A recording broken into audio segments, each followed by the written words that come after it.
This is freshly pressed on the Smooth Breakfast on Smooth 98.1. Love music, love life. It's 31 minutes past 7 a.m. It's the 6th day of August 2025. And this is where we get to take a look at the headlines, the stories in the papers making the rounds. And it gets us talking, gets you talking as well. We get analysis, we get your thoughts, we get your contributions. We always look forward to hearing from you. So please do join us as you always do on WhatsApp. The number is 0911 999 That is the WhatsApp number. We're also streaming live at Smooth 981 FM Lagos, Smooth 981 FM Lagos. So tell a friend to tell another friend to tell a third friend that's the new WhatsApp number. You can change the old one, put this one in, and you'll get access to everything Smooth right here. My name is Ayokunmi Kekereakun. And of course, two fine gentlemen are joining me to take a look at the stories to give their analysis and break it all down in the persons of Lakunle Yusuf and, of course, Devoe Okorie. Good morning to you, Lakunle. Great to have you in once again. Good morning, Ayo. Good to be here again. Missed you for the past 7 days. Good morning, everyone, wherever in the world you are listening to us today. Lagos people, I hope you have your wellies and your canoes and your motorized contraptions that you can use to navigate the streets. The pictures I'm seeing are my goodness, mind-blowing. Yes, Let's indeed. stay safe from the floods. Don't enter the water. You do not know the depths. Stay safe, everyone. Yes, indeed. Thank you for that, Lakunle. Devoe, good morning to you. Morning, Smooth. Morning, world. Morning, Lagos. Lakunle, AY. Cool. Bandit restructuring. Okay, I wasn't expecting that one. Bandits restructuring. We will get to that eventually, Divorce. Let's keep our powder dry for now.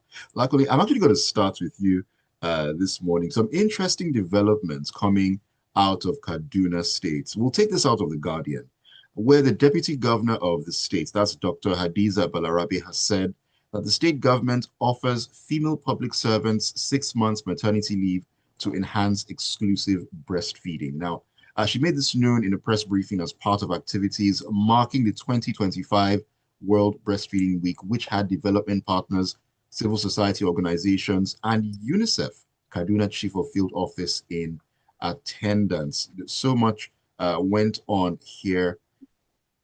It is a World Breastfeeding Week for those who don't know. This week it's celebrated as that to put the spotlight on breastfeeding, its importance, how crucial it is for brain development, growth, and lifelong well-being of the children. Lakunle, would you say that this is one very good way to go to promote breastfeeding and all its benefits, bearing in mind that Nigeria is a country that doesn't meet those goals where breastfeeding is concerned, and we know how crucial it is to development of our children?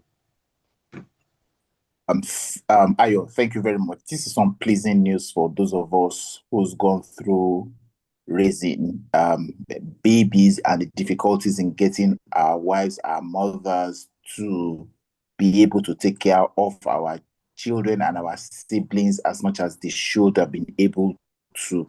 I wished and I hope that all the other 35 states and the FCT would copy this initiative. However, a few points. I hope that it is not because it is breastfeeding week that we have all these pleasing statements made. I hope that it will actually get on ground and it will be implemented as is. So I know that from my very consciousness, I know that this matter of breastfeeding first came into limelight with us, with modern day Nigeria, sometime in the late 80s, I think 1988 or 89, thereabout.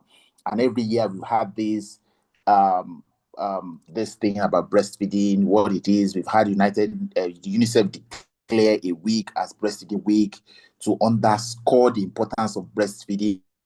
We have seen just 3 weeks ago, we're talking about malnutrition in children under 5 and the number that are likely to die in 400 days. perhaps we can even remove the children between ages 0 to 2 if they are well breastfed, because science has established that the best nutrition a 0 to 2-year-old needs is present in the milk from the mother's breast. We don't need to rehash all of those things. But the important thing here is that we need to be deliberate about things like this. On the economic aspect of it also, the idea that I think it was you I was sharing this joke with, that I asked a younger colleague about how he's coping with having to buy baby formula for his baby on a monthly basis. I think it was you sharing the joke with some time ago. So when you look at it from that perspective, so we can begin to see from the economic aspect also reduces the strain on the family to get baby formulas as early as those ages, when you can actually breastfeed the child at least exclusively in the first 6 months, which is adequate enough to feed the child, to keep the child good in terms of everything. Then the negative, I hope and I pray that our daddies and brothers would also exercise a little bit of patience. They will not see those 6 months or 1 year as an avenue to start round 2 immediately. The baby, because the mother or our sister and mothers are at home for those 6 period. It is not an excuse to continue to to continue to increase our population, as where we should be very careful with how we go about it. And it is important. So I wish that all the other states will copy this. And this another thing again, in closing, is that this is what we say about professionals joining up in government. All professionals that have joined the government, what impact have you had on your primary constituency of profession when you were in government, when you can impact policy? This is a medical doctor who is a deputy governor. I'm sure she will be leading this thing in the State Executive Council. I'm sure she'll be leading it everywhere possible to ensure that this gets done, even up to the State Assembly, even if they have to codify it into a law. So this is also to all of us professionals. Wherever we find ourselves in government, let us, in our own little way, impact the society with what we know from our profession. Most definitely. Thank you so much for sharing those thoughts on the matter there, Lakunle. Very brilliant initiative. And like you said, we hope that other state governments will take this on board. It is quite a great development as well. All right, let's keep things moving here, Devoe. I'm switching gears and coming over to you right now. And we are going to take a walk into the Vanguard. Interesting developments as well. Very interesting developments all around, really.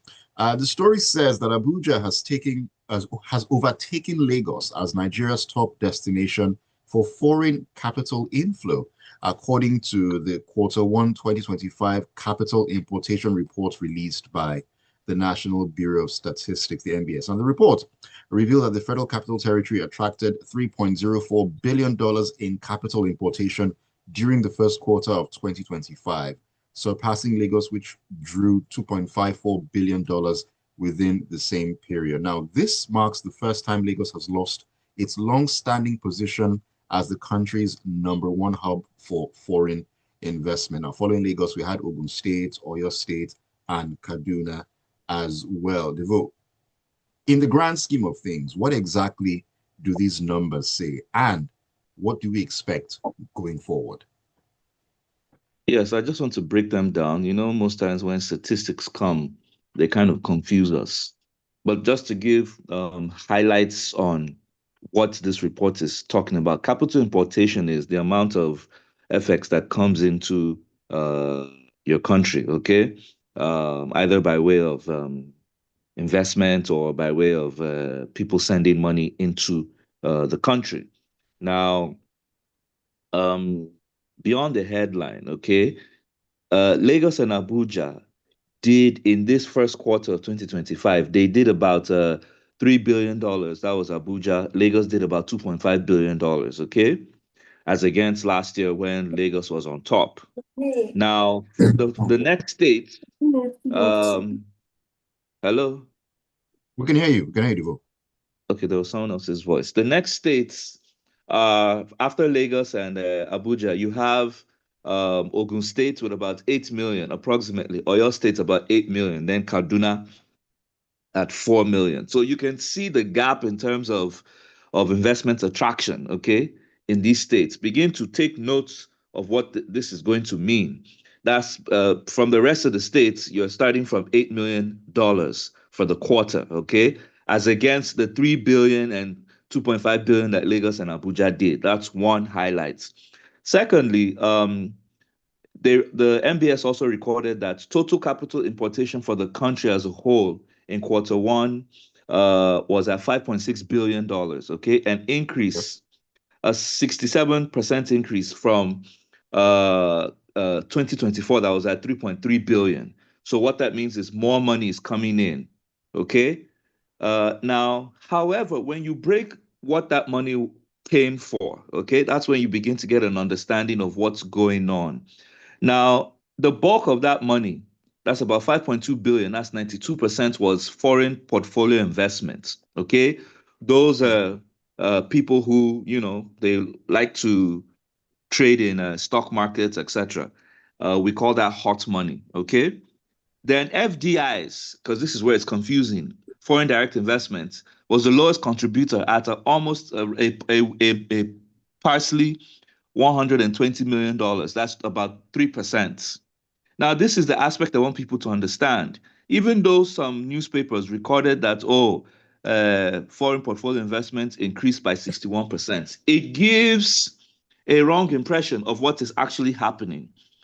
In the analysis of investments, you don't really base your growth on portfolio investments. And portfolio investors are those who just bring in money when they see there's a hot deal on ground. That's why they call it hot money. So, for example, the CBN has held rates at about 30%, 27 MRR, etc. and co, meaning Nigerian interest rates are some of the highest in the world, which contributes to why the stock market also has done well and why people from all over the world, not just Nigerians, can quickly bring in their money and take it out. That's the issue with foreign portfolio investment. Where you need to place your eye on is foreign direct investment. That's when people say, oh, I'm going to invest $5 million in a farm in Nasarawa.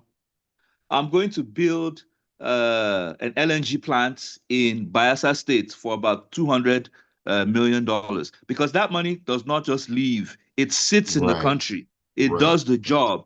Now, for some years now, we've been seeing a decrease, not just a decrease, a slump in foreign direct investment, which is why our economy has suffered, okay? And it's this foreign direct investment that helps to address projects, helps to address infrastructure, okay, and actually gives the country the money that it needs, especially where FX is concerned. Now, at the end of the day, right, they also broke down that the bulk of that money came from the United Kingdom, about 65%, followed by South Africa, 8%, Mauritius, etc. Now, back to the initial aspect, which was that Abuja has overtaken Lagos. Now, I don't want to use the word it's a shame, but the point is security attracts investment. That's one. Two, in terms of developments, Abuja has been developing, for those who go frequently into Abuja, faster than Lagos. Now, my point with Lagos is that Lagos has not been doing a lot of on-ground developments. And when I talk about development, you're talking about town planning, you're talking about city building, you're talking about, even though, despite the fact that Lagos is 65% of the economic activity. So it goes to show you that if you can get it right in terms of development, you can pull more investment to your side, which is what is happening right now. So, two, what that also means is an assignment for the rest of the state governments. One, Lagos needs to wake up, okay? Because you cannot have 65% of the activity, and yet another state FCT is attracting more dollars than you. That's one. Two, between Lagos and Abuja, which are doing 3 billion averagely, the next state starts at $8 million.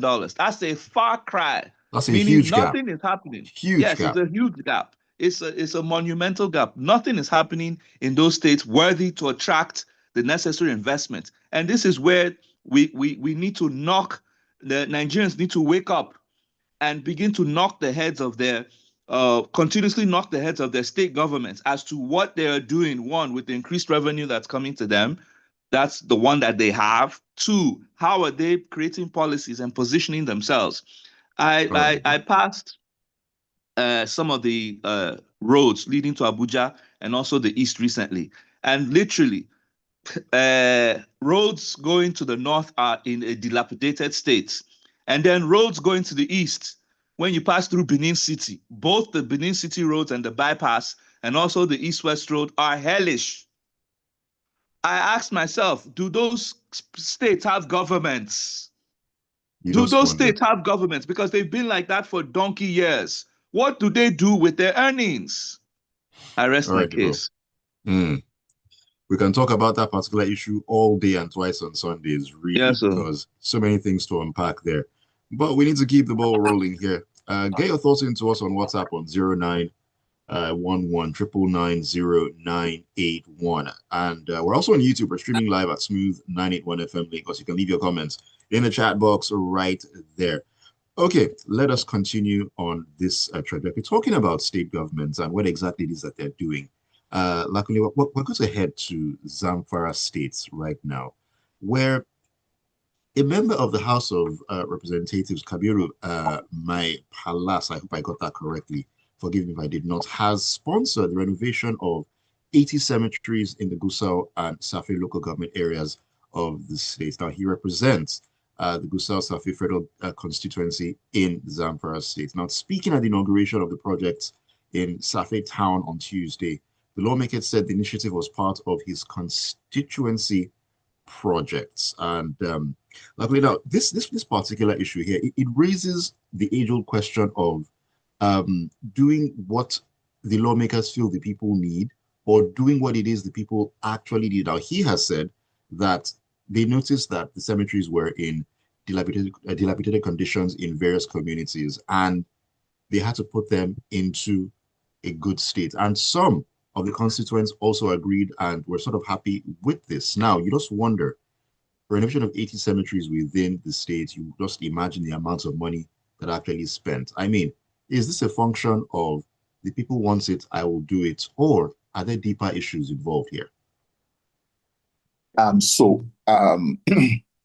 Excuse me. So if the correct pronunciation of the name is May Palace, which means the owner of a palace. You know, we all know what palaces mean. It represents luxury, grandeur, and all of that. Okay, so like you said, everybody's going to end up in one cemetery or the other. So it's probably preparing a palace for everybody in those communities. That's a joke, really. Now, let's look at it from two perspectives. What the people want. Yes, we could say it is what the people wanted, and so he's done it, and that's politics. But you see, in my own thoughts, what the people want and what the people need are two different things. And what the people want may not necessarily be what they need. And even if they say this is what we want, there's a way he could have championed something they need rather than what they want. The same Islam that he quoted place premium on people surviving than dying, right? So it is not an issue of that it is Islam. It's part of the indoctrination and things that go on, misrepresentation of the statements of the religion that gets into people's mind, and then we misbehave all over the place. But that's a different conversation entirely. Now, Katsina is one of the states where we have the highest number of children out of school. We don't see that as what people want. It is one of the states with the lowest number of doctor to patient ratio in Nigeria. We don't see that as what people want. It is one of the states with the highest number of kidnappings and bandit attacks. We don't see that as what the people want. It is one of the states. So we can look at all the indices that we just spoke about investments. people, foreign direct investments that just look at. Katsina is not in the top 20. We don't see that what the people want, but that to go and repair. Yeah, yes, like I said, it is what the people want, which is okay.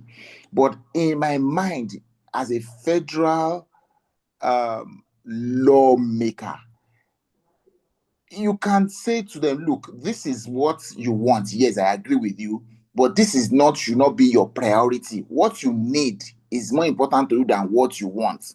And that's where it should have focused.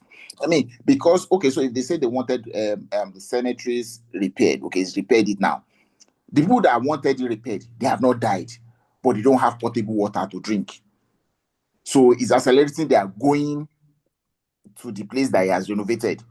They don't have doctors enough to treat them when they are sick. It's accelerating the place he has repaired. Their children are not in school. They don't have any economic activity to go to. They can't go to farm because there's insecurity, and so on and so forth. So there's all shades of many reasons that this should not have been a priority. I'm not saying that that's not what the people want. It should not have been a priority from the perspective of a federal lawmaker. And it could have made an attempt, it could have swung it around, because by the time he builds 2 classroom blocks and children are able to go to school, people will probably sit and say, okay, this is a better one than what we thought we wanted, right? So it is the laziness in the thinking of everybody. What they want, give them what they want, give them what they want. I mean, that's we're not being deliberate about solving critical problem. Yes, beautifying, repairing a cemetery could have its own advantages, but in all the scheme of things that all we have read out this morning, that should not even be priority. Meanwhile, earlier this morning, I had seen a report by somebody who is a resident in one of those communities and said that they don't have 80 cemeteries in those 2 places, that they have only one, and there's nothing that's been done about it. So I'd seen it somewhere. I can't remember. I was looking through, I was reading the news items this morning. I saw I can't even remember the person's name. So now that he's saying this, and that person is saying the other thing, so it also tells me that maybe it's a cemetery in that person's locality that has not been touched. That's why he's saying his own. Or maybe this man is over representing what he has done. But in all of it, I think that there are more pressing needs for the people of Safi and the federal constituency that this man represents than fixing up a cemetery. All right. Let me take a message or two here on WhatsApp. This is Tony Nikeja. Tony says, Abuja will definitely overtake Lagos in investment when the state targets the properties of people from a particular tribe. Negative policies have negative consequences. Okay. Ajayi Oloniloa says, this Zamfara federal lawmaker renovating cemeteries in his constituency is a misplaced priority in the face of pressing needs of the people for quality education and healthcare. Ordinarily, taking care of cemeteries is the job of the local government. All right, thank you very much for that message, Ajay. Devoe, let me come back to you here. And we're still going to be talking about Zamfara State. Yes, ironically, Zamfara State is still in the news on this one. In the Vanguard is where we're taking it out of. In what appears to be a breakthrough in the ongoing efforts to restore peace in Zamfara State, a notorious bandit leader, Bello Turji, has reportedly surrendered a cache of arms and released 32 kidnapped victims following a series of peace dialogues with Islamic clerics. Now, speaking during a sermon, one of the clerics, Sheikh Musa Yusuf Asadus Sunnah, revealed that he and a group of Islamic scholars had engaged Turji and his associates in direct talks deep within the Fakai forest in Shinkafi local government area of the state. This is interesting, Devoe. Just wonder, I mean, on whose authority did these clerics actually undertake this? And, you know, having these peace talks with this notorious bandit leader, what does that say and where does it take us? First of all, I have to state that I don't like the fact that the headline talks about peace talks with bandits and Islamic clerics, because this is how this narrative that Islam and banditry have a connection, whereas Islam does not support it. However, let us go into the story. because I told you this headline should be Bandit restructuring. Now, based on this, some certain clerics in Zamfara State said that they went into the forest, okay? Deep forest, had to cross it's almost like a movie, it's a movie script, that they had to pass a river without a canoe and walk long distances, take their bikes just to reach Belotoji's enclave. Remember, he's been the most notorious bandit that's killed and destroyed properties for a long while now up in the northeast. Right. Now, they finally met him, okay? Then they also met, they called him Belotoji, Dan Bokolo, Black, and Kanawa, and then Malam Ila. That contrary to speculations, Dan Bokolo, these are all bandits' names, It's oh, not ready. that he's alive, that he was not dead, as some people had said. They said it was part of a grassroots-led initiative aimed at restoring stability in the region, that the bandits had agreed to key proposals, and part of it was surrendering some weapons, okay? Hello, Lakunle, you're not muted, though. The bandits had agreed to surrender some of their weapons and release some hostages, okay? And that's in Right. 3 phases. They also agreed to follow farmers in Shinkafi to their farmlands, okay? You remember farmers couldn't farm simply because the likes of Bello and Co. were ravaging and tormenting them and more or less terrorizing them. Yeah. Now, they released about 32 kidnapped victims, mostly women and children, okay? And some were pregnant, some had were bitten by snakes out of captivity.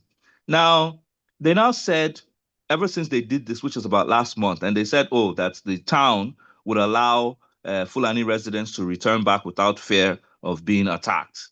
And that ever since they had done this, about a month ago now, there's been peace in Shinkafi area of Zamfara. Now, they now said that they didn't ask Toji to disarm all his weapons because some rival factions might take the opportunity of the peace process. Ewa, I told you this is like a movie script. And then at the end of the day, they commended the president, the national security advisor, Nuhu Rubadu, and the governor of Zamfara State, Governor Lawal, and Senator Buba for the non-kinetic approach in tackling insecurity in the region.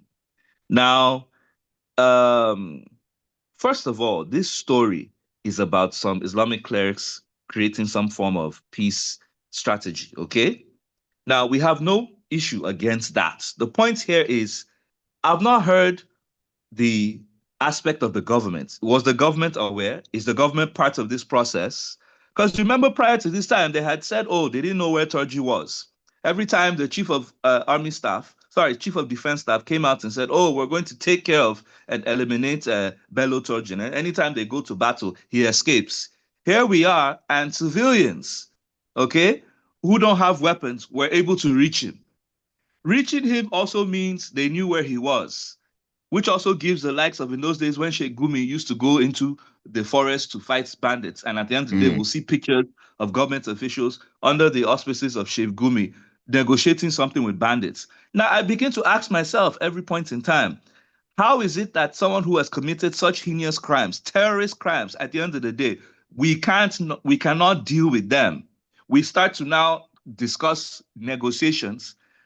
This method, is it captured in our constitution? Which was why during the Buhari era, many people lambasted the process that the army brought about and said, oh, especially in the Northwest at that time, that part of resolving banditry and insurgency was giving the insurgents an amnesty and an opportunity to drop their weapons. And people keep asking, where is there justice at the end of the day if you're going to let the people who created such terror, broke such laws, okay, have a field day, a free day in the name of they drop their weapons? Does that not encourage other youths to carry weapons so that at the end of the day, the government will come and talk to me? Kill as many as you can, because at the end of the day, then the people who steal a bowl of soup in the name of in the name of hunger, those who steal plantain and then rob someone of their cloth are thrown in prison for 5 to 10 years.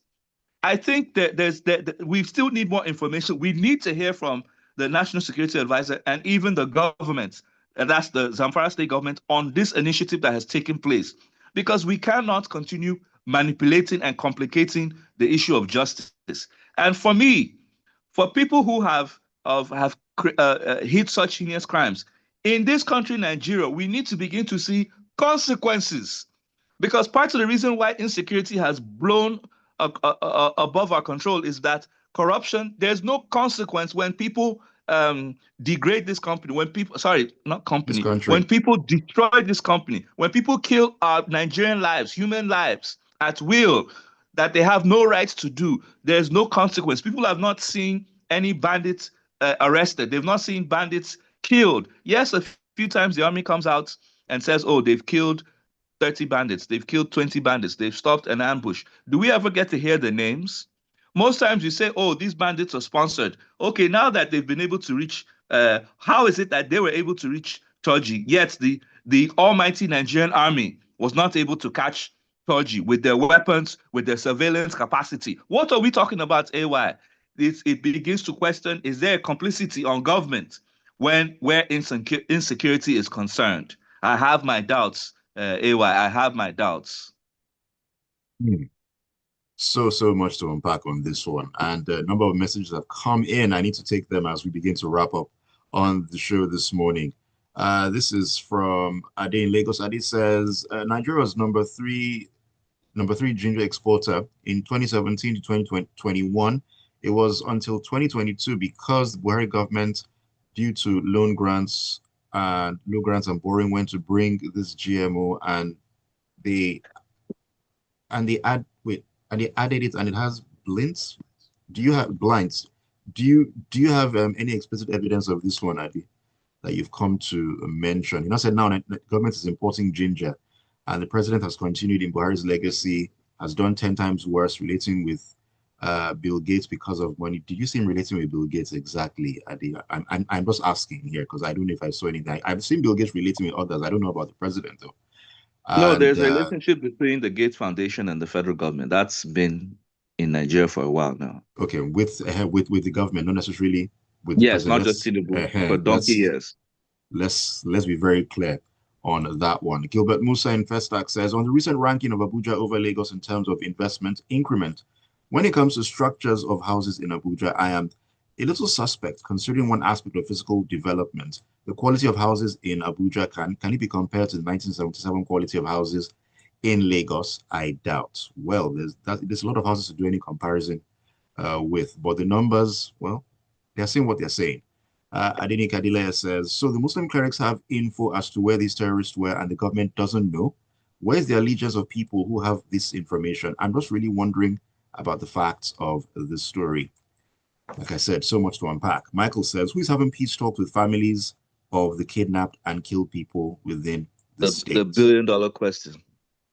And this is Deja Vu. Deja Vu says, are constituency projects for the living or for the dead? How has this stunt improved the quality of life of his constituents? What is the local government actually doing? And also, who did Turji surrender the weapons to? Good question. Where did he drop the weapons? Clerics know where to find him to talk directly, but he's wanted by our security forces. The level of absurdity in Nigeria is mind-boggling. And Ian says, my suspicion is that the lawmaker renovating the cemeteries has a lot of departed loved ones that he couldn't make happy during their lifetime. So he's probably trying to make it up to them even in their death. I think so. Tony Marine Beach says, when you remember how brutal these bandits treated their victims, you'd realize there's no reason for any negotiation with them.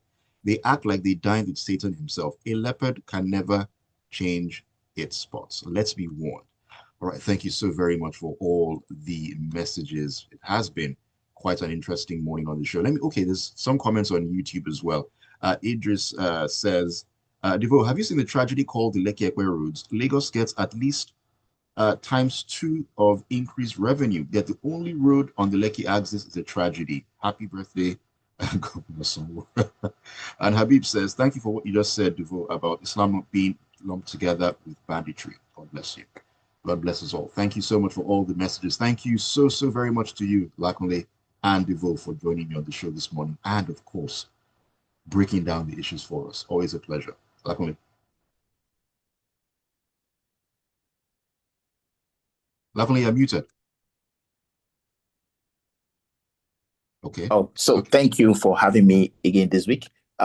So people, let's follow up with our governors, our reps, to do the things we need, not the things we want. What we want, as the law of economics says, the wants are not life-threatening. The needs may be life-threatening. Let us chase those things that we need and get government to do the things they need to do, local government, state government, and the federal government. Thank you. Thank you so much. Devoe. Thank you. Have a great week. All right. Have a great rest of the week. Lagos, Nigeria, the entire world. Thank you so very much once again for keeping it tuned and being a part of Freshly Pressed this morning. Smooth breakfast, of course, it kicks on. You know, this 8:15. It's all about great sporting action in the local league. All right.